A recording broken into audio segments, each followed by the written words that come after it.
माझं सोलापूर न्यूजमध्ये आपल्या सगळ्यांचं स्वागत.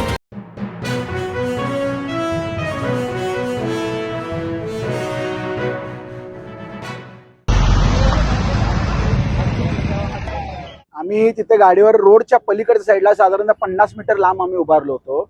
उभारल्यानंतर मोठा बॉम्बस्फोट झाल्यासारखा आवाज आला. आवाज इतका मोठा होता की सगळ्या परिसरात आवाज गेला, मोठा आवाज झाला.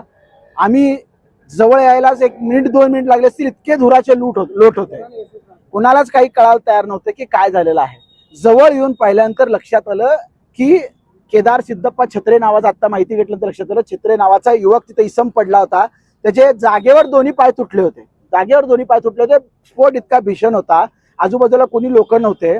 माहिती घेतली, 15-20 मिनिट ॲम्ब्युलन्सला फोन करतो, तो ॲम्ब्युलन्स नाही आली. कुणीही घेऊन जात नव्हतं. सगळे बघायची भूमिका घेत होते, फोटो व्हिडिओ काढण्यात मग्न होते. माझी गाडी होती तिथं, त्याला चादरमध्ये गुंडाळलं आणि माझ्या स्वतःच्या गाडीमध्ये नेऊन मी सिव्हिलमध्ये त्याला ऍडमिट केलं. ऍडमिट केल्यानंतर माहिती मिळाली की त्याचा मालक जो आहे फुले, तो इथं सहारा गन हाऊस म्हणून त्याचं दुकान आहे आणि छर्ऱ्याच्या बंदुका तो विकतो, करतो, सप्लाय करतो आणि त्याच्यासाठी लागणारे जे गंधक आहे, मटेरियल आहे, जे स्फोटक ज्याच्यामुळे आवाज होता मोठा, त्या गंधकाचा स्फोट झाला असं मालकाचं म्हणणं आहे. आणि मी जेव्हा प्राथमिक त्याच्याकडनं माहिती घेतली तेव्हा त्यांनी असं सांगितलेलं. परंतु मला असं सांगायचं आहे की इथं आजूबाजूला एकच माणूस होता म्हणून 2 पाय तुटले. आजूबाजूला जर इतर लोक असले असतील तर परिस्थिती अतिशय बिकट झालेली असती.